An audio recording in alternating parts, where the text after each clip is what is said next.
آتا ہے روایت میں کہ جب ایک عیش و عشرت کے ساتھ زندگی بسر کرنے والا شخص، عیش و عشرت کے ساتھ زندگی بسر کرنے والا شخص جب جہنم میں ڈبویا جائے گا نا، اس سے پوچھا جائے گا، ایک ڈبکی میں پوچھا جائے گا تو نے پہلے کبھی عیش کیا ہے؟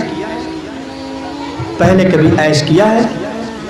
کہے گا واللہ میں نے کبھی کوئی عیش نہیں کیا ہے، سب عیش بھول جائے گا۔ جہنم کا ایک غوطہ زندگی کے سارے عیش کو بھلا دے گا، ایک غوطہ سارے عیش کو جو ہے وہ بھلا دے گا جہنم کا۔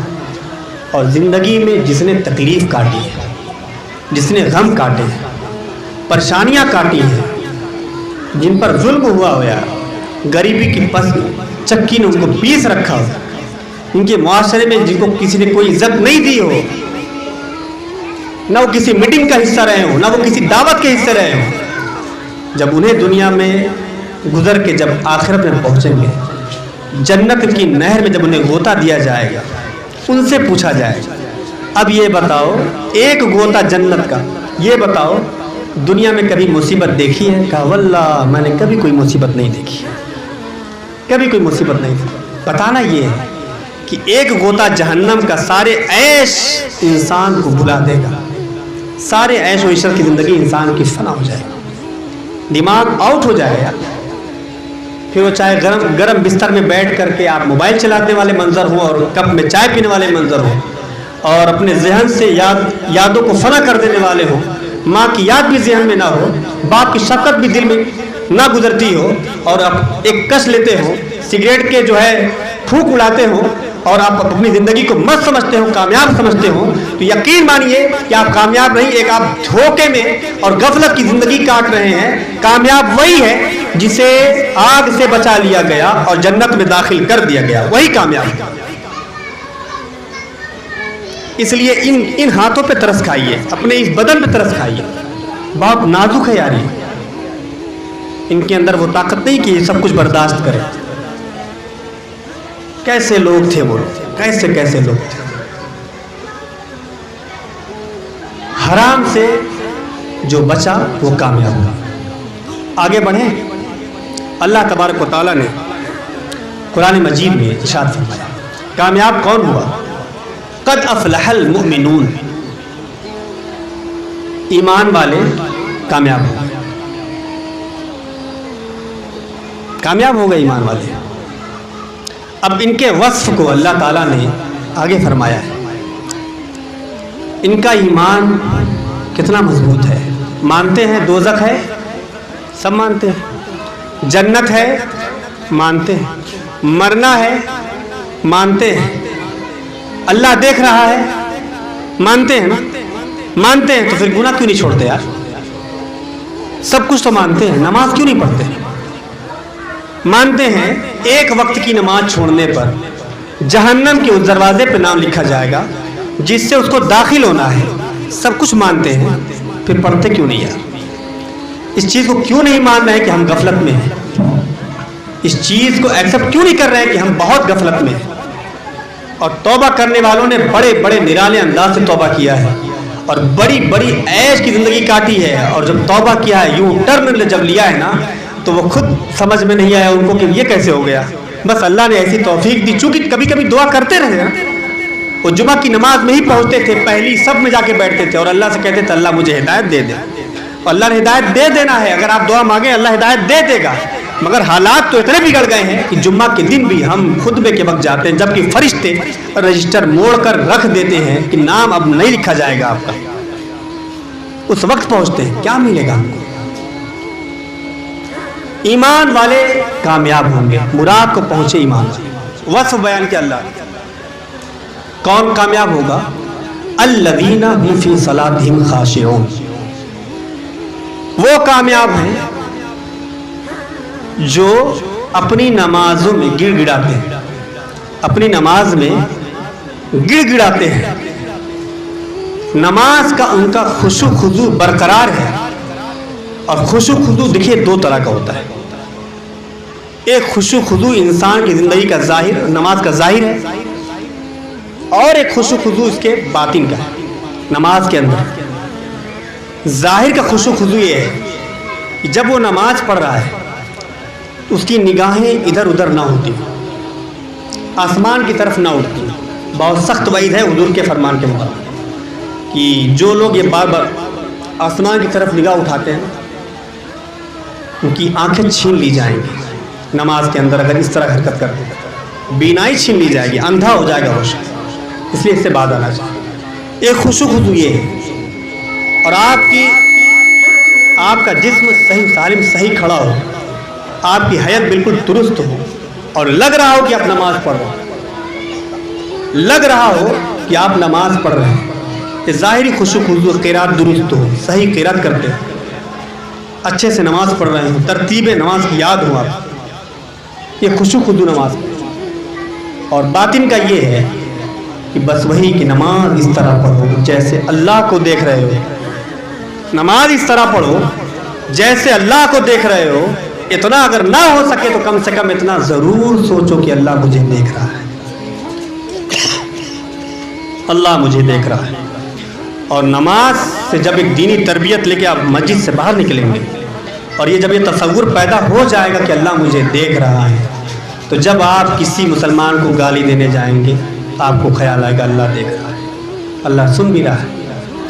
آپ کو اگر آپ کوئی گناہ کرنے جائیں گے آپ کو فوراً خیال آئے گا کہ اللہ دیکھ رہا ہے۔ اگر آپ کوئی خیانت کرنے والے ہوں آپ کو فوراً خیال آئے گا کہ اللہ دیکھ رہا ہے۔ جب یہ تصور جم جائے گا اور یقین کامل ہوگا اللہ دیکھ رہا ہے، تو ہر موڑ پر ہر مومنٹ پر جو ہے یہ تصور آپ کو گناہ سے بچائے گا، اللہ دیکھ رہا ہے۔ کامیاب کون ہوا؟ جو اپنی نماز میں گڑ گڑاتے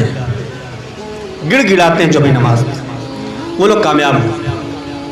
آگے اللہ نے وصف بیان کیا ایک اور، والذین ہم عن اللغو معرضون، اور وہ لوگ کامیاب ہوئے جو بیہودہ بات کی طرف توجہ نہیں کرتے۔ یہیں سے آپ آخری بات ہے، اس کو سن کر کے بات ختم کرنا ہے۔ وہ لوگ کامیاب ہوں گے جو بیہودہ باتوں کی طرف توجہ نہیں کرتے۔ بیہودہ بات، بہت باتیں، زیادہ باتیں کرنا انسان کو یہ گمراہی کی طرف بھی لے جاتی ہے، غیبت کی طرف بھی لے جاتی ہے۔ زیادہ باتیں کرنا انسان کو جھوٹ بھی بلواتی ہے۔ زیادہ باتیں کرنا انسان کے لیے مردہ دل کو مردہ ہونے کا باعث بنتی ہے۔ زیادہ باتیں کرنا انسان کے لیے کبھی کبھی اس کی عزت بھی جانے کا خطرہ ہوتا ہے۔ زیادہ بات کرنے والا انسان ہمیشہ خسارے میں رہتا ہے۔ اس لیے حدیث پاک میں فرمایا گیا من صمت نجات، جس نے خاموشی اختیار کی اس نے نجات پائی۔ تو وہ لوگ کامیاب ہوئے جو بیہودہ بات کی طرف توجہ نہیں کرتے، غیبت سے بچتے ہیں، شغلیوں سے بچتے ہیں، ان کی ٹوہ میں نہیں رہتے کہ کوئی شخص کہاں سے کیا کھا رہا ہے، کون شخص کتنے اچھے کپڑے پہن رہا ہے، کون شخص کس کے ساتھ کیوں بیٹھا ہے۔ یہ ساری باتیں اگر غلط نیت سے ہو، خیر نہ ہو اس میں، یہ ساری باتیں بیہودہ باتوں میں آتی ہیں، بیہودہ باتوں میں آتی ہیں۔ اور یہ ساری باتوں سے انسان خسارے میں ہوگا اگر ان باتوں سے پرہیز نہیں کرتا۔ اور اگر پرہیز کر لیتا ہے، بچ جاتا ہے، تو کیا فرماتا ہے اللہ تعالیٰ؟ وہ کامیاب ہے۔ وہ کامیاب ہوا جو بیہودہ بات سے اپنے آپ کو بچا لیتا ہے۔ تو آپ یہ تصور کریے، یہ سوچئے، آپ آج یہ ہم بیٹھے ہوئے ہیں نا، آج بیٹھے ہوئے ہیں آپ، 50 سال کے بعد بہت سی تعداد اس میں یہاں نہیں رہے، ہو سکتا ہے کہ ہم بھی نہ رہیں، یہ فائنل ہے۔ 100 سال کے بعد ہو سکتا ہے کہ ان میں سے کوئی نہ رہے، کوئی دوسری قوم آ کے یہاں بیٹھے تھے، یہ فائنل ہے۔ 100 نہیں، 200 سال، 150 سال، 120 سال، 110 سال، 90 سال، یہ فائنل ہے۔ مرنے والا جب مرتا ہے نا تو اسے پتہ تھوڑی نہ ہوتا کہ میں مرنے والا ہوں، مگر مرتا ہے تو بہت افسوس ہوتا ہے اس کو۔ اچانک مرتا ہے، ہل جاتا ہے، وہ یہ کیا ہوگا؟ قبر میں جب اٹھتا ہے تو یہ کیا ہوگا؟ مر گیا، وہ بس مر گیا۔ اور زندگی شریعت و سنت کے مطابق اگر نہ گزاری ہو اتنے خسارے ہیں، اتنے خسارے ہیں، اللہ الصمد، اللہ کی پناہ، اللہ محفوظ رکھے ان قبر کے عذاب سے. اتنے خسارے ہیں کہ بس ان ہاتھ کے جو ہے یہ چمڑے ہیں نا، ان کو وہ خسارے سہنے کی طاقت اور حیثیت نہیں ہے، نہیں حیثیت ہے. ایک بات یاد رکھیے کہ جن کی زندگی قرآن کے سائے میں گزر رہی ہے، قرآن پڑھتے ہوئے گزر رہی ہو، اللہ کا ذکر کرتے ہوئے گزر رہی ہو، ان کے لیے انعام کیا ہے اور وہ کامیاب ہوں گے. اور کس طرح کامیاب ہوں گے کہ اللہ تبارک و تعالیٰ نے ہر بندے کے کاندھے پہ فرشتوں کو رکھا ہوا ہے جو بندے کا اچھا اور برا لکھتے ہیں، اچھا اور برا لکھتے ہیں، ہر کچھ لکھتے ہیں. میں نے اسے بتایا تھا پہلے بھی کہ آپ کچھ بھی کر رہے ہو نا وہ لکھتے ہیں. آپ کے مرنے کے بعد یہ فرشتے کہاں چلے جاتے ہیں؟ یہ فرشتے کہاں جاتے ہیں؟ جب آپ مر جاتے ہیں، ہم مر جائیں گے، یہ فرشتے اللہ تعالیٰ کی بارگاہ میں عرض کریں گے، کہیں گے اے اللہ ہمیں آسمانوں میں آنے دے، آسمان میں آنے دے. تو اللہ تعالیٰ کہے گا کہ آسمان میرے فرشتوں سے بھرا ہوا ہے. فرشتوں سے کہے، اگر فرشتہ مومن تھا، تقوی والا تھا، پرہیزگار تھا، اپنی زندگی حضور کے فرمان کے سائے میں گزاری، اس کے لیے انعام بتا رہا.